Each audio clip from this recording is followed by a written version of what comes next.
ကဲယောဂီသူတော်စင်ပေါင်းတို့ဒီနေ့နဲ့တန်တဲ့တရားတစ်ပုဒ်ထုတ်ပြီးတော့ဟောပြီးမယ်ပထမတော့နည်းနည်းလေးနားဆိုင်ပြီးတော့အလုပ်ပေးတရားလေးကိုတရားထိုင်နေနာပြီးပေါ့ဒီကဆုံးတဲ့အခါကျတော့ခန္ဓာထဲမှာခန္ဓာနာဉာဏ်လေးလှည့်ပေးရမယ်ဘုန်းကြီးတို့ကျေးဇူးတော်ရှင်မိုးကုတ်ဆရာတော်ဘုရားကြီးကဒီလိုပဲတရားကိုအမတန်ဟောစေခြင်းတယ်။ဘာဖြစ်လို့ဟောစေခြင်းတာလဲဆိုတော့ဒီလိုပဲတရားမှာသူကပေါ်ပေါ်လွင်လွင်လေးဖြစ်အောင်ဆရာတော်ဘုရားကြီးရဲ့မူကိုပြထားတဲ့အလူပဲတရားလို့ဆိုရင်မမှားဘူးပေါ့။အဲဒါကြောင့်မို့လို့ဒီလိုပဲတရားကိုပိုင်ပိုင်နိုင်နိုင်သိသွားရင်ရှင်းသွားတာပေါ့ကဲဒါကြောင့်မို့လို့ဆရာတော်ဘုရားကြီးဟောတဲ့အလုပ်ပေးတရားမြတ်စွာဘုရားလည်းဟောပါတယ်ဒီတရားတွေကတတိပဋ္ဌာန်ကိုသူကပိုင်းတယ်၃ပိုင်းပိုင်းတယ်ကာယ ानु ပတတိပဋ္ဌာန်ရဲ့တဲ့တဏ္ဍပါတတိပဋ္ဌာန်လို့ခေါ်တယ်နိနဘကတတိပဋ္ဌာနာဘာဝနာလို့ခေါ်တယ်ဟောဘာဝနာလေးတူးလာသုံးနံပါတ်ကြတော့တတိပဋ္ဌာန်လမ်းဆုံးတဲ့၃မျိုးခွဲပြအလုံးမရောင်တောင်တောင်နေဖြစ်နေမှာဆိုလို့တိဏ္ဍပါတတိပဋ္ဌာန်ဆိုတာကတတိဆိုတာကအမှတ်ရတာပဋ္ဌာနာဆိုတာကဖြစ်စေတာပေါင်းလိုက်တော့တတိပဋ္ဌာန်ဆိုတဲ့အဓိပ္ပာယ်ဒီတတိကိုခဏခဏရှေ့ဆောင်ပြီးတော့မှတ်နေတာလို့ဒီလိုဆိုလိုတယ်။ဒါမြင်တတိထားပြီးတော့မှတ်နေတာဒီတတိပဋ္ဌာန်လို့ခေါ်သည်တဲ့။အဲဒီတတိပဋ္ဌာန်ကဘယ်နှမျိုးရှိသလဲလို့ဆိုတော့ဘုရားဟောမှာကာယ ानु ပဒနာတတိပဋ္ဌာန်ဝေဒနာ ानु ပဒနာတတိပဋ္ဌာန်စိတ် ानु ပဒနာတတိပဋ္ဌာန်ဓမ္မ ानु ပဒနာတတိပဋ္ဌာန်ဆိုပြီးတော့တတိပဋ္ဌာန်က၄မျိုးထပ်ပြတယ်ဒါမြင်တင်းနဘာကာယ ानु ပဒနာတတိပဋ္ဌာန်ဆိုတာကခန္ဓာနဲ့ပြောရင်တော့ရူပခန္ဓာကိုရှုတာလို့ဆိုရမယ်ရူပခန္ဓာကဒါရုပ်ကိုရုပ်ဆိုတော့ကာယ ानु ပဒနာလည်းပါတာပေါ့ဒါမြင်ယုတ်တရားတွေကိုရှုတာကာယ ानु ပဒနာတတိပဋ္ဌာန်ခန္ဓာရဲ့ချပြောပါဆိုရင်တော့ခန္ဓာထဲမှာမာမှုလေးတွေပြောမှုလေးတွေပူမှုလေးတွေအေးမှုလေးတွေလှုပ်မှုလေးတွေငြိမ်မှုလေးတွေအခုပရိစ္ဆသမုပ္ပါဒ်နဲ့ပြောရင်တော့ကာယိသာပရိစ္ဆာဖုဒ္ဓပိသာဥပ္ပိသတိကာယဝိညာဏံ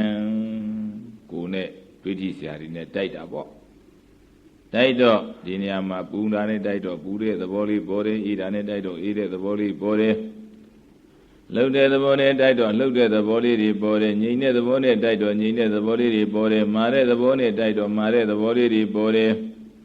ပြောတဲ့သဘောနဲ့တိုက်တော့ပြောတဲ့သဘောလေးတွေပေါ်တယ်ဒါမြင်အဲ့ဒီပေါ်လာတဲ့ရုပ်တရားတွေကိုရှုရင်မှတ်နေရင်ကာယ ानु ပဒနာတတိပဋ္ဌာန်ကဲမှတ်ကြည့်အောင်မာရင်မာရေမာရေမာရေပြောတော့ပြောတယ်ပြောတယ်ပြောတယ်ပူတော့ပူတယ်ပူတယ်ပူတယ်အေးတော့အေးတယ်အေးတယ်အေးတယ်ဟောလှုပ်ပြန်တော့လှုပ်တယ်လှုပ်တယ်လှုပ်တယ်ငြိမ်တော့ငြိမ်တယ်ငြိမ်တယ်ငြိမ်တယ်ဒီလောက်နဲ့ကြွတော့ကြွတယ်ကြွတယ်လမ်းတော့လမ်းနေလမ်းနေချလိုက်တော့ချတယ်ချတယ်ကိုင်းတော့ကိုင်းနေကိုင်းနေအဲ့ကလေးတွေနဲ့အဲ့ဒါယုံနဲ့ပတ်သက်ပြီးတော့မှတ်တာတွေသည်ကာယ ानु ပဒနာတတိပဋ္ဌာန်လို့ခေါ်ပါတယ်ကိုယ်နဲ့ပတ်သက်ပြီးတော့တတိထားပြီးတော့အမှတ်တွေဖြစ်နေတာတဲ့ ဒါတိဏ္ဍကာယ ानु ပါဒနာသတိပဋ္ဌာန်ဒီလောက်ဆိုသဘောပေါက်သွားပြီကိုယ်ခန္ဓာမှာခြားတတ်ပြီဝေဒနာ ानु ပါဒနာသတိပဋ္ဌာန်ဆိုတာကတော့ခံစားချက်ကလေးတွေပေါ့ခံစားချက်ကလေးတွေမျက်စိနဲ့ခံစားတာဥပ္ပခဝေဒနာ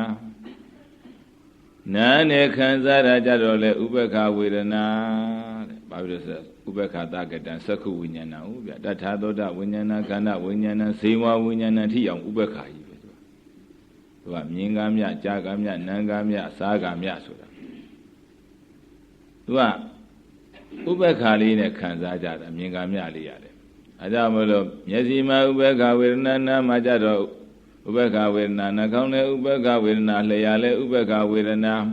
ဟောကိုကြတော့ဒုက္ခဒုက္ခဒုက္ခသကတံကာယဝိညာဏဒုက္ခသကတံကာယဝိညာဏဆိုပြီးတော့ဒါအဟိစိတ်တွေမှာပါတာပေါ့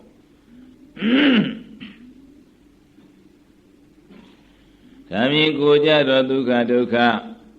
အတွင်းထဲဟာစိတ်နဲ့ရှင်ပြီးတော့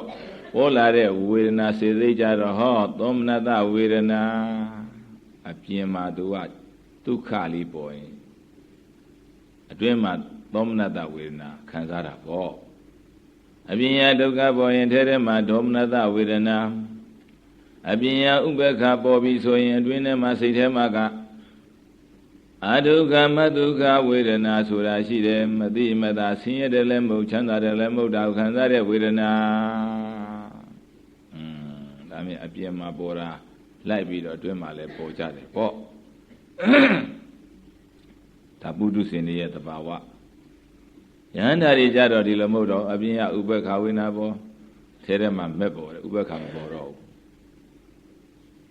ကိုယ်မှာဒုက္ခဒုက္ခပေါ်တယ်ဒုက္ခပေါ်လဲဖြစ်ပြဒုက္ခပေါ်လဲဖြစ်ပြဆိုတော့မက်ကြီးပဲပေါ်တယ်သူကအတွင်းမှာသောမနတဒေါမနတဥပ္ပခါတွေမပေါ်ဘူးတဲ့ယဟန္တာတွေမှာတော့ဒီဝေဒနာတွေမပေါ်တော့ဘူးတဲ့မတရားနဲ့ရှင်တဲ့ဝေဒနာပဲပေါ်တော့တယ်မစိတ်နဲ့ရှင်တဲ့ဝေဒနာပဲတော်တော်ဆန်းကျယ်တယ်ယန္တာတွေကြတော့အကိလေသာဆင်သွားတဲ့ပုဂ္ဂိုလ်တွေကြတော့ကိလေသာမပေါ်တော့မနဲ့မှာကမက်ဖက်ပေါ်တော့ဝိပဿနာမက်ဒီကြီးပဲဆက်နေတယ်ဟောနိရောဓသမဘတ်တွေဝင်စားတဲ့အခါကျတော့နိဗ္ဗာန်မြင်တဲ့မက်တွေနဲ့ဖိုးတွေနဲ့ဆက်ပြန်ဖိုးတွေနဲ့မက်တော့မကြတော့ဘူးပေါ့ကဲဒါကြောင့်မလို့အဲ့ဒီခံစားချက်ကလေးတွေကိုကောင်းရင်ကောင်းနေမကောင်းရင်မကောင်းဘူးမကောင်းတဲ့ကောင်းဆိုမကောင်းတဲ့ကောင်းအစရှိတဲ့ဖြင့်အဲ့ဒီလိုခံစားချက်ကလေးတွေကိုမှတ်နေရင်ဝေဒနာနုပဒနာတတိပဋ္ဌာန်လို့ခေါ်တယ်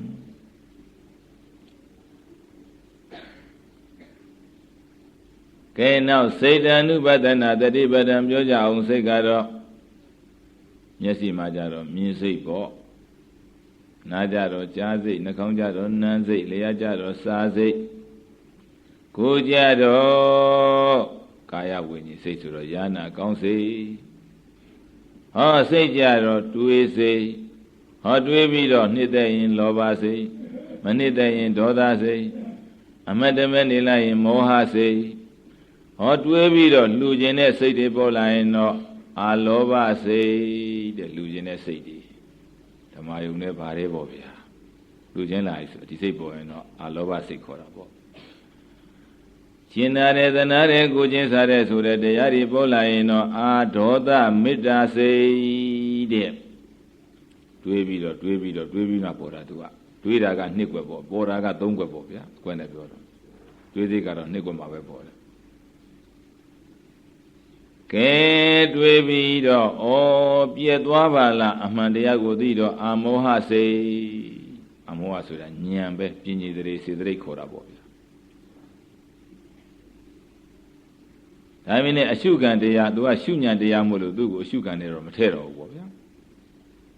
ကြံတဲ့စိတ်ဒီမြင်စိတ်ကြားစိတ်နာစိတ်စားစိတ်မြင်စိတ်ကြားစိတ်နာစိတ်စားစိတ်ယာနာကောင်းစိတ်တွေးစိတ်လောဘစိတ်ဒေါသစိတ်မောဟစိတ်အာလောဘစိတ်အာဒေါသစိတ်ဆိုတာဒါတွေကရှုရမယ့်တရားတွေကိုရှုခံတရားဘာနဲ့ရှုရမှာလဲအာမောဟဆိုတဲ့ဉာဏ်နဲ့ရှုရမှာပေါ့ဒါကြောင့်ရှေ့စိတ်ကိုနောက်စိတ်တွေနဲ့ရှုဆိုတာ ai loစိတ်တွေကိုရှုတာစိတ်တရားဘာစိတ်ပေါ်တဲ့ဩမြင်နေမြင်စိတ်လေးပြည့်တယ်ကြားတယ်ကြားစိတ်လေးကြားတယ်ကြားတယ်ကြားတယ်မြင်ရင်မြင်တယ်မြင်တယ်သူကအပြတ်မလာသေးဘူးပေါ့ဗျာဒါဆိုတတိပဋ္ဌာန်ပဲရှိသေးတာပေါ့အပြတ်မလာသေးဘူးပေါ့တတိပဋ္ဌာန်လို့ရင်းနဲ့သူကသူဉာဏ်ကအပြတ်မြင်သွားရင်လည်းပြီးသွားတာပေါ့ဗျာမြင်တယ်မြင်တယ်ကြားရင်ကြားတယ်ကြားတယ်နားရင်နားတယ်နားတယ်ချိုးရင်ချိုးတယ်ချိုးတယ်ခါရင်ခါတယ်ခါတယ်နေရာလေးမှာပေါ်တဲ့စိတ်ကလေးကိုမှကြတော့ရရင်ရတယ်ရတယ်ရတယ်စိတ်ကြတော့တွေးရင်တွေးတယ်တွေးတယ်လောဘဖြစ်လာရင်လောဘစိတ်လောဘတယ်လောဘလိုချင်တယ်လိုချင်တယ်မလိုချင်မလိုချင်ဘူးမလိုချင်ဘူးအမတ်တမဲ့ဆိုအမတ်တမဲ့အမတ်တမဲ့အဲ့ဒီလိုစိတ်ကလေးတွေလူချင်းလူချင်းတယ်လူချင်းတယ်အဲ့စိတ်ကလေးတွေကိုရှုမှတ်နေတာအဲ့ဒါစိတ်တ ानु ပါဒနာတတိပဋ္ဌာန်လို့ခေါ်တယ်ခန္ဓာနဲ့ပြောတော့သူကဘယ်သွားဖြစ်မလဲဆိုတော့ဝိညာဉ်နဲ့ခန္ဓာပေါ့ဟုတ်နာဝေဒနာရှုတဲ့လူကဝေဒနာခန္ဓာရှုတာပေါ့ခန္ဓာနဲ့ပြောတော့ကဲကြံတဲ့သင်္ခါရခန္ဓာဆိုတာကြံသေးတယ်ကြံတဲ့စေသိက်တွေဆိုတော့ဝေဒနာမှကြံတဲ့စေသိက်တွေသဘောတရားတွေကိုရှုရင်တော့ဓမ္မ ानु ပဒနာတတိပဋ္ဌာန်နဲ့ထဲပါတရားသဘောတွေပေါ့အခုဒီဆိုရပါစို့လူချင်းနေဆိုတဲ့စိတ်ကလေးလူချင်းတဲ့သဘောလေးဒီသဘောလေးတွေကဒါတို့ဓမ္မလေးစေရနာကိုသွားရှုမယ်ဆိုရင်တော့ဓမ္မ ानु ပဒနာလေပေါ့စိတ်ရှုရင်တော့စိတ်တ ानु ပဒနာပေါ့အဲ့ဒီလိုသဘောတရားတွေကိုရှုရင်ဓမ္မ ानु ပဒနာတတိပဋ္ဌာန်ဓမ္မိတတိပဋ္ဌာန်၄ပါးသည်ဆရာတော်ကြီးကဆုံးဖြတ်ချက်ချပြီးတယ်အဲ့ဒါသမထပဲရှိသေးတယ်ကွာသမာဓိမဲ့ခင်၃ပါးပဲကိန်းသေးတယ်ဘာလို့လဲကြည့်တော့တမ္မာဝါယမဝိရိယစိုက်တယ်ရှုမယ်ရှုမယ်သမာတတိအမှတ်ရနေပြီအမှတ်ကလေးတွေတွေ့နေပြီမှတ်နေပြီသမာသမာဓိအဲ့ဒီအမှတ်ကလေးတွေမှတည်ကြည်နေပြီဒါမြင့်သမာဝါယမသမာတတိသမာသမာဓိဆိုတဲ့ပြင်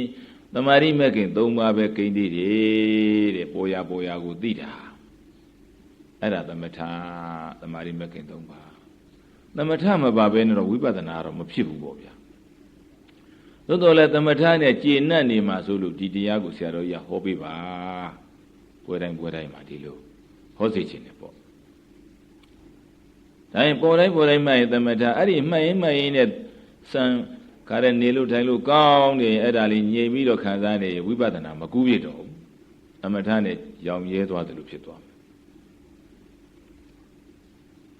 သမထနဲ့ဆိုတော့ရှင်းရှင်းပြောရင်တော့ဒါနနဲ့ရောင်ရဲရင်ဒါအခေါက်နဲ့အခွန်အခေါက်နဲ့ရောင်ရဲတာသီလနဲ့ရောင်ရဲအခွန်နဲ့ရောင်ရဲတာသမထနဲ့ရောင်ရဲရင်တော့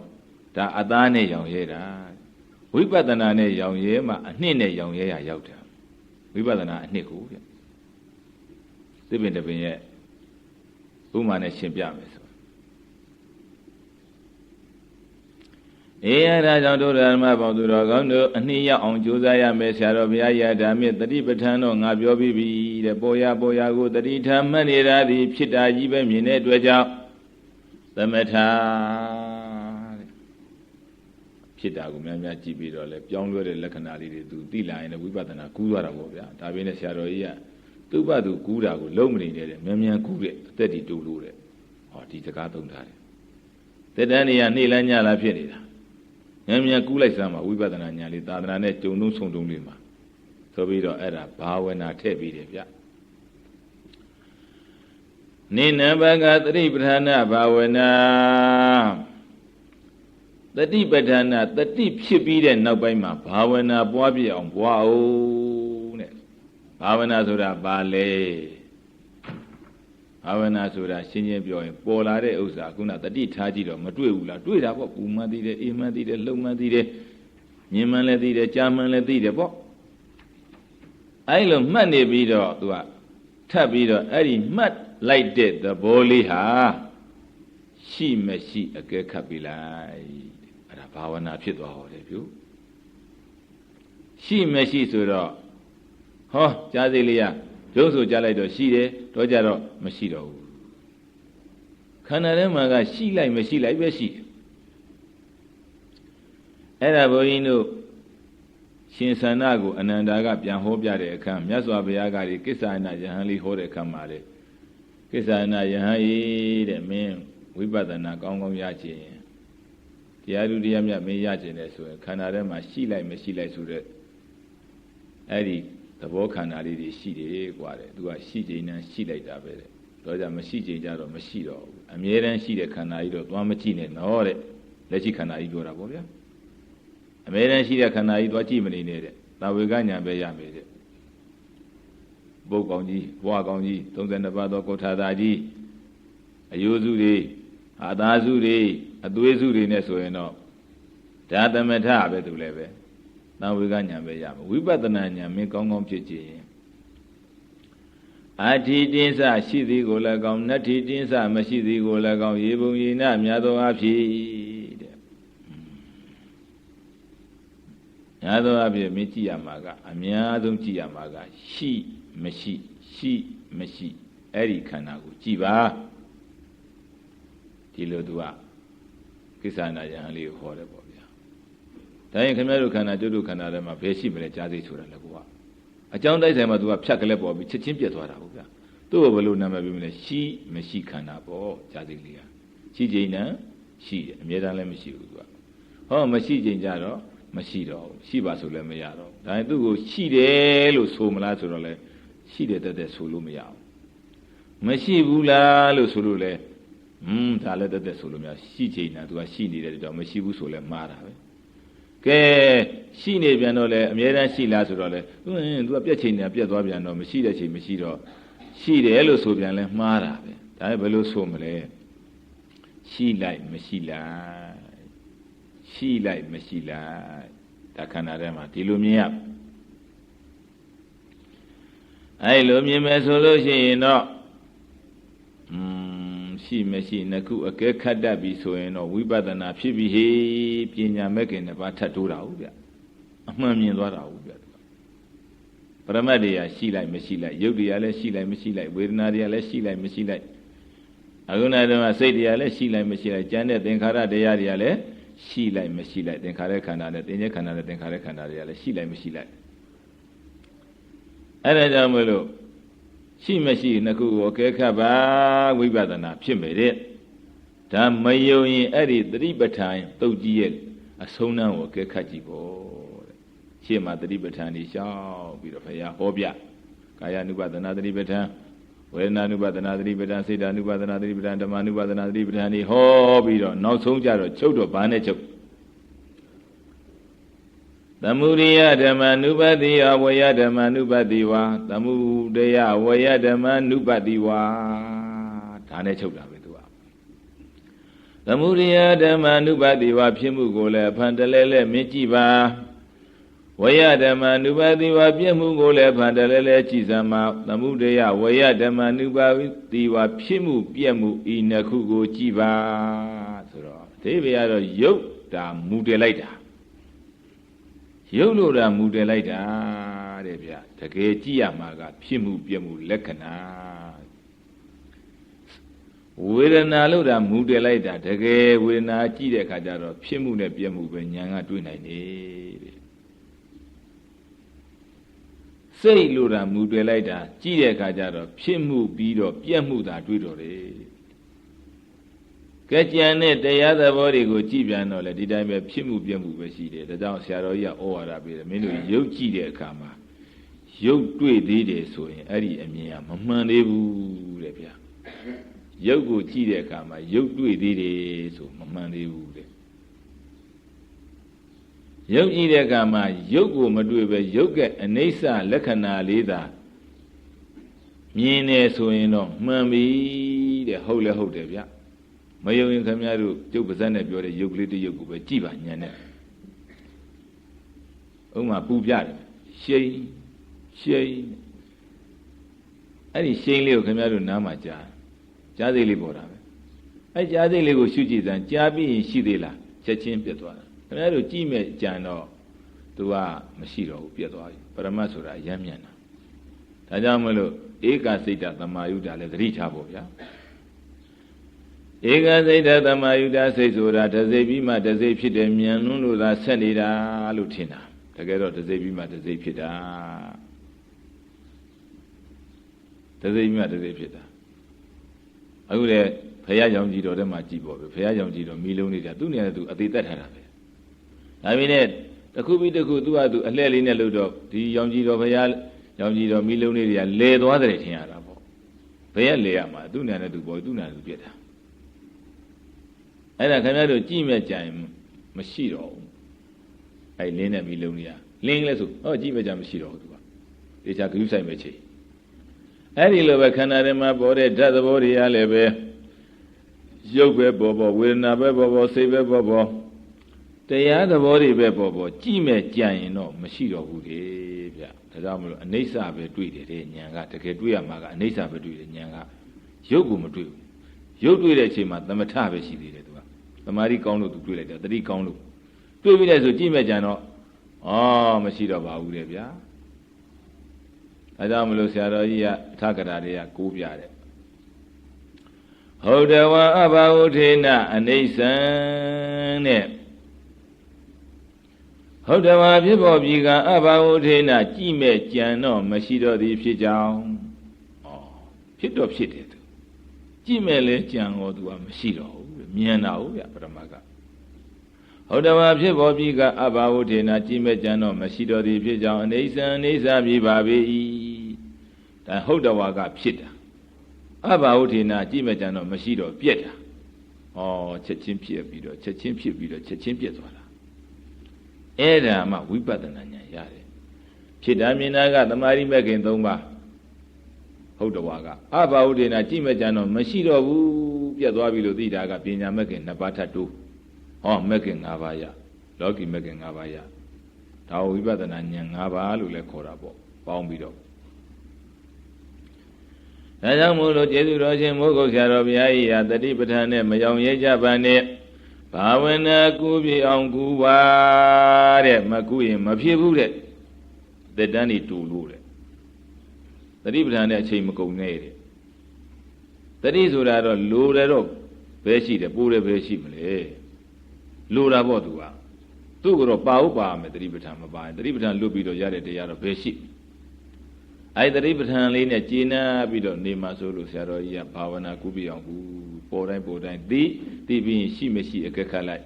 ဘူးတယ်ရှိမရှိအကက်ခတ်လိုက်အေးတယ်သူ့ကိုရှိမရှိအကက်ခတ်အဲ့ဒီအကက်ခတ်လုံးလေးတည်ညံပဲတဲ့အကက်ခတ်လုံးလေးကညံပဲတဲ့ဖြစ်မှုပြောင်းမှုမြင်တာညံပေါ့ဗျဥရိယပြညံခေါ်တာပေါ့ယုံနာသိယုံကတော့နာမရူပပရိစ္ဆေဒဉာဏ်ပဲရှိသေးတာပေါ့ဥရိယပြဉာဏ်အဆင့်မြင့်တာပေါ့ဒါယုတ်ပဲဒါနံပဲဒါအကြောင်းပဲဒါအကျိုးပဲဆိုတာနှုတ်သိတာပေါ့ဖြစ်မှုပြမှုလက္ခဏာကြောင့်မှကိစ္စကပြီးမှာဒါလည်းအရေးကြီးတယ်ပေါ့အဲကြောင့်မလို့နှစ်နံပါတ်တတိပဋ္ဌာန်ကတွေဘာဝနာကုပြအောင်ကုတော့တတိပဋ္ဌာနာဘာဝနာဖြစ်သွားတယ်ကဲဘယ်လောက်လူစလဲဆိုတာတရားထုတ်တာနော်ကဲနာပြီးတော့တတိပဋ္ဌာန်လမ်းဆုံးတဲ့တတိပဋ္ဌာန်လမ်းဆုံးအောင်လုပ်အောင်ဒါကိုအောင်ပြောမယ်တတိပဋ္ဌာနာဘာဝိနီတတိပဋ္ဌာနာဘာဝနာဂာမိနီပฏิပဒါလမ်းဆုံးဒီလိုပြောရမယ်အပြည့်ပြောရင်တော့ဖြတ်ပြောတော့တတိပဋ္ဌာန်လမ်းဆုံးလို့ပြောရတာပေါ့တတိပဋ္ဌာန်ပွားမှုဆုံးအောင်ဒါကြတော့ဉာဏ်စဉ်ဖြစ်လာပြီဒီချာကြည့်ဒါမြင်ပေါ်တိုင်းတတိပဋ္ဌာန်ယတမြင်တော့ဘာဝနာဟောတတိပဋ္ဌာန်တတိပဋ္ဌာနာဘာဝနာဖြစ်လိုက်ပြက်လိုက်ဖြစ်လိုက်ပြက်လိုက်ပွားများနေပါတဲ့တတိပဋ္ဌာန်သုတ်ကြီးရဲ့နောက်မှာလဲဖြစ်မှုပြက်မှုကိုကြည်ပါကွာလို့ပြောထားတာရုပ်ကိုကြည်ခိုင်းတာတော့မဟုတ်ဘူးမူတယ်လို့သာပြောရတာမူတယ်ပြီးတော့သာပြောရတာအဲလိုရှုမှတ်ပွားများပြီးတော့နေနဲ့ဖြစ်ပျက်ကိုမြင်မှများတော့ဉာဏ်ကဖြစ်ပျက်မှကြီးပဲနေတော့သင်္ကတဓာတ်ခေါ်တာပေါ့ဗျာပါဠိလိုတော့သင်္ကတဆိုတော့ပြောင်းလဲနေတဲ့ဓာတ်တွေကိုကြည့်နေတာပေါ့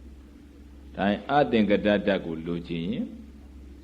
သင်္ကတကိုနာနာမဲရှုရတာပဲသူက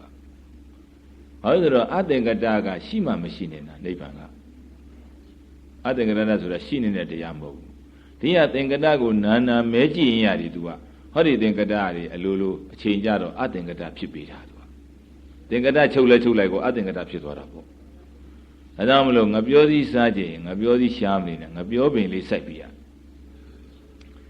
ငါပြောပင်လေးလည်းမြေလောင်းညောင်းတွေပေါ့မြေဩဇာတကလေးတွေသွင်းပြီးတော့ပိုးမကြဘာမကြပေါ့အန္တရာယ်တွေမဖြစ်အောင်စောင့်ရှောက်ပေးလိုက်ငါပြောစည်းတော့ဘယ်ရှိအောင်မလဲငါပြောပင်မှာနောက်တော့အချိန်ကြတော့ဘူးမဲပွင့်မဲ သိမယ်ရင့်မယ်မှဲ့မယ်ဆိုတော့စားရတာပေါ့ဟုတ်လားဒီပံဒီလိုပဲတဲ့သင်္ကတနဲ့အသင်္ကတဆိုတာသင်္ကတဆိုတာယုံနာနေရဲ့ဖြစ်ပျက်ဒီပဲဝေဒနာတွေကဒါသင်္ကတလည်းပါတာပဲစိတ်တွေလည်းပါတာပဲရုပ်တွေလည်းပါတာပဲတရားသဘောတွေလည်းပါတာပဲခန္ဓာမှာပေါ်ရမှန်တယ်မြတ်သင်္ကတကြီးပဲမှတ်တာအဲ့သင်္ကတကိုနာနာမဲရှုရင်နဲ့သင်္ကတကိုညာကမုံလာပြီးတော့တော်ပြီတခါလာလဲဖြစ်ပြက်တခါလာလဲဖြစ်ပြက်ဆိုတာမုံနဲ့ညာလာလိမ့်မယ်မုံနဲ့ညာလာပြီးသိမကြဘူးဆက်ရှုလိုက်ပေရှုလိုက်မထားနဲ့မဖြစ်နဲ့အောင်ပေရှုလိုက်ရင်ဆုံးတဲ့ညာဆိုတာတွေ့ပါမယ်အဆုံးတွေ့တဲ့ညာတွေ့ရောက်တာပဲဒါဖြင့်ဘယ်လုံးမျိုးမဆိုမုံနဲ့ဆုံးနဲ့ဆိုတာတော့ရှိတာပဲဥပမာကြက်သားဘယ်လောက်ပဲကြိုက်စားသမ်းပါဗျာစားကောင်းတာပဲစားတော့ကောင်းတယ်ကောင်းကိုပြီးစားနေတာပဲနောက်တော့ဝမ်းနဲ့ပြည့်လာတော့မစားနိုင်တော့ဤဆုပ်ဖြစ်လာစားတာစားနေရလက်ကတိတ်ပြီးတော့မပါတော့ဘူးပါးစပ်ကလည်းတိတ်မျိုးချင်းတော့ဖြစ်လာဝါလာတော်ချင်းလာတဲ့သဘောတော့ပေါ်လာပြီကဲဆက်စားပါအောင်ဆိုဆက်တော့စားရင်နဲ့တကယ်လဲလေချောင်းဝလည်းရောက်လာတော့တော်ပြီကွာငါစားလို့မရတော့ဘူးစားရင်တော့သေဖို့ပဲရှိတော့အဲ့ဘာလို့မျိုးဆိုပေါ့ဗျာတော်ပြီဆိုတာတော့ရှိတာပဲဒီမှာလည်းဖြစ်ပျက်ကိုညံနဲ့ကြည့်တဲ့လို့ဟာတနေ့ဒီဖြစ်ပျက်ကိုမုန်းပြီးတော့ဒီဖြစ်ပျက်နဲ့မနေခြင်းဘူးဆိုတော့တော်ပြီဆိုတဲ့စိတ်ကပေါ်တာပဲအဲ့ဒါမလိုခြင်းတဲ့စိတ်ခေါ်တာပေါ့ဒါဟုတ်ပဲတဏှာဏီတော်လို့လည်းခေါ်လို့ရတာပေါ့တဏှာဏီတော်တဏှာချုပ်သွားခြင်းဒီနိဗ္ဗာန်ပေါ်ဖို့အခွင့်အရေးပဲတဏှာဏီတော်နေတဏှာချုပ်တာနိဗ္ဗာန်ဟုတ်ဗျ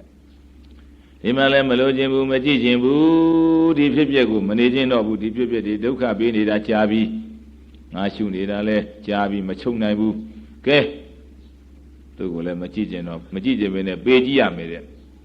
ကိုကဉာဏ်ကမကြည့်ခြင်းတာပဲရှိသေးတာဆုံးမမဆုံးသေးတော့ဆုံးအောင်ပေးကြည့်ရပေးကြည့်လိုက်တော့တော်ပြီဒီဖြစ်ပျက်နေဆိုတာဉာဏ်လေးကတစ်ဖက်လဲလိုက်ဖြစ်ပျက်ကလိုက်ပြလိုက်ဉာဏ်လေးကတစ်ဖက်လဲလှည့်သွားလိုက်မကြည့်ခြင်းဘူးဆိုတစ်ဖက်လှည့်လိုက်ဖြစ်ပျက်ကလိုက်ပြတာပဲနောက်တော့လှည့်ပါများလာတော့ဉာဏ်ကလည်းစဉ်းစားတယ်ငါ့ကိုမကြည့်ခြင်းတဲ့ဥစ္စာငါကလည်းလိုက်ပြနေလို့တော့အပူပဲငါ့ကိုလည်းသူမကြည့်ခြင်းတော့ဘူးအဲ့တော့ငါမပြတော့ဘူးချုပ်မှပဲဖြစ်တော့မယ်ချုပ်တာသူကသဘောကျချုပ်ချင်းနေပြီဆိုတော့အဲ့ဒါချုပ်ပေးလိုက်တာပါပဲဒါကြောင့်မို့ဆရာတော်ကြီးကတော့မလိုချင်းရင်ဒီဖြစ်ပျက်တရားမကြည့်ခြင်းတော့ဘူးဆိုရင်ဆုံးပါတယ်ကွာဒါဟောတာဒါအဓိပ္ပာယ်ကတော့ဗမာလူသားပြောတာပါဠိလိုဆိုရင်တော့ဝိရာဂဝိမု ssati ဒါပါဠိတော်ဟောစဉ်ဝိရာဂတနေတဲ့ချင်းကင်းချင်းကြောင့်ဝိမု ssati ဟောဒီဖြစ်ပျက်ကလွတ်သွားလေ၏ဖြစ်ပျက်ချုပ်သွားပြီပေါ့မရှိတော့ဝိမု ddha သမေဝိမု ddha ဉာဏံဟောတိဝိမု ddha သမေဆိုတာဖြစ်ပျက်ချုပ်တဲ့ဥစ္စာနိဗ္ဗာန်ပဲအဲ့ဒီနိဗ္ဗာန်ကိုမြင်တဲ့ဉာဏ်ဟောတိဉာဏ်นี่ပေါ်လာတယ်ဒါပါဠိတော်ဉာဏ်စဉ်ဘုရားဟောတဲ့ဉာဏ်စဉ်ပဲဓမ္မမလိုခြင်းရင်ဆုံးတယ်ဆိုတာတဏှာသေးမှအကြောင်းတတ်မှအကျိုးရတာဟုတ်ဗျတဏှာမသေးသေးဘူးမကုန်သေးဘူးဆိုရင်ဒီကအကြောင်းရှိရင်သူကအကျိုးကဖြစ်ပျက်ကလာမှာပဲခန္ဓာကအကြောင်းတတ်လိုက်တော့တကယ်ကိုမလိုခြင်းဘူးလဲဆိုတော့အကြောင်းတတ်လိုက်တော့အကျိုးကမပေါ်တော့အကြောင်းမှမရှိတာအကျိုးပဲပေါ်တော့မယ်ဒါကြောင့်အကြောင်းအကျိုးတတ်တာနိဗ္ဗာန်အကြောင်းအကျိုးရတာနိဗ္ဗာန်အကြောင်းအကျိုးတွေချုပ်တာနိဗ္ဗာန်ဖြစ်မှုပြမှုတွေသိမ့်သွားတာနိဗ္ဗာန်ကြောင်းလွယ်မှုတွေချုပ်ငြိမ်းသွားပြီးတော့ရသွားတာဒီနိဗ္ဗာန်အဲ့ဒီနိဗ္ဗာန်လည်းတွေ့ရတာဝိမု ddha သမေဖြစ်ပြလွတ်သွားပြီဝိမု ddha သမေဝိမု ddha ဉာဏဟောတိနောက်ဆက်သွားခိနာဇာတိဝုတိတံပြမစေရန္တာတိအောင်ဖြစ်သွားပြီကျင့်သွားမယ်ဆိုရင်ဒါပါဠိတော်ဟောစဉ်ပဲဉာဏ်စဉ်ပဲအဲ့ဒီလိုတကားတဲ့ဖြစ်ပြမုံဖြစ်ပြဆုံးအောင်ကြိုးစားမယ်ဆိုလို့ရှိရင်ကဲဆုံးလဲဆုံးသွားသူပွားစရာရှိသေးလားမရှိတော့ဘူးအချုပ်တက်ကလေးပဲထိုင်ပြီးတော့ဉာဏ်လေးနဲ့ကြည့်နေဖို့ပဲရှိတယ်ပွားစရာမလိုတော့ခုနဖြစ်တယ်ပဲကြည့်လိုက်ပြက်တယ်ပဲကြည့်လိုက်ဖြစ်တယ်ကြည့်လိုက်ပြက်တာကြည့်လိုက်ပွားနေရအခုတော့ချုပ်တာတစ်ခုတည်းရှိပြီးဧကောဓမောသာမြင်နေတယ်ဧကောဓမောဆိုတာတရားတစ်ခုသဘောတစ်ခုတည်းတာကြည့်ပြီးရပ်နေပြီရပ်သွားပြီရပ်နေတယ်ဒါပဲသူကြည့်ဖို့ပဲရှိတော့တယ်အာမတုမှပြောင်းလဲမှုတွေမရှိတော့အဲ့ဒါကိုပဲတတိပဋ္ဌာန်လမ်းဆုံးသွားပြီတတိပဋ္ဌာနာဘာဝနာလမ်းဆုံးသွားပြီ လို့ဆိုရမယ်လမ်းဆုံးတယ်ဆိုတာမဲ့ညာဖူညာရတာပြောတာပါပဲနိဗ္ဗာန်မြင်တာပြောတာပါပဲကဲဒါကြောင့်မလို့ယောဂီသူတော်စင်ပေါင်းတို့တတိထားပါပေါ်တိုင်းတတိထားပြီးတော့မတ္တကတတိပဋ္ဌာန်လို့ခေါ်သည်ဘာပေါ်ရုပ်ပေါ်စိတ်ပေါ်ဝေဒနာပေါ်တရားသဘောတွေပဲပေါ်ပေါ်ရာပေါ်ရာတွေကိုမှတ်နေတာကတတိပဋ္ဌာန်လို့ခေါ်သည်အဲဒီပေါ်တဲ့သဘောလေးရှိမရှိကိုအဆုံးလေးကိုအကဲခတ်ပေးတာကဘာဝနာလို့ခေါ်သည်အဲဒီတတိပဋ္ဌာန်နဲ့ဘာဝနာဖြစ်မှုပြမှုကိုကြည်ရင်ဒီဖြစ်မှုပြမှုနှစ်ခုလုံးကိုမလိုချင်တော့ဘူးမကြည့်ချင်တော့ဘူးမတွေးချင်တော့ဘူးဆိုတော့ဉာဏ်ဥလေးရတစ်ဖက်နည်းနည်းလှဲ့သွားတော့ဒါကိုသင်္ခါရုပ္ပခာဉာဏ်လို့ခေါ်တာပဲလှဲ့သွားတယ်ဒီကနောက်ကလိုက်ပြနောက်တော့လှဲ့ပါများတော့မပြတော့ဘူးရသွားတော့ဟောပွားကြမရှိပဲနိဗ္ဗာန်တအငြိမ့်တကိုကြည့်နေတာကတတိပဋ္ဌာန်လမ်းဆုံးသွားပြီးပွားကြမရှိတော့ဘူးဒါမျိုး၃မျိုးပေါ့တိနဘတတိပဋ္ဌာန်နိနဘတတိပဋ္ဌာနဘာဝနာသုံးနဘတတိပဋ္ဌာနဘာဝနာလမ်းဆုံးပြီအဲ့ဒါကိုပဲကတံကရဏိယံပြုစဉ်ပြုတိုက်တာတွေပြုပြီးသွားပြီပယ်တိုက်တာတွေပယ်ပြီးသွားပြီဆိုတော့လမ်းဆုံးသွားပြီပေါ့အဲ့လမ်းဆုံးရောက်အောင်ရှောက်အောင်ပါပဲဒါကြောင့်တုံးအစတုံးအလဲတုံးအဆုံးပေါ့ဗျာအစဆိုတာကဖြစ်တာပေါ့အဆုံးဆိုတာကပြက်တာပေါ့ဗျာဒါပေါ့အဲဖြစ်ပြက်အစဖြစ်ပြက်အလဲဖြစ်ပြက်အဆုံးပေါ့ဖြစ်ပြက်အစတွေ့တာကအစပေါ့အလဲကြတော့အလဲပေါ့နောက်ဆုံးမုန်းတာကအလဲခေါ်တာပေါ့ဆုံးသွားတော့ဟောနိဗ္ဗာန်ရတာပေါ့ကဲဒါကြောင့်မလို့တို့တရားဓမ္မတွေအဲ့ဒီလမ်းဆုံးရောက်အောင်ကြိုးစားပါဘာဝနာလဲကုပြီးအောင်ကုပါ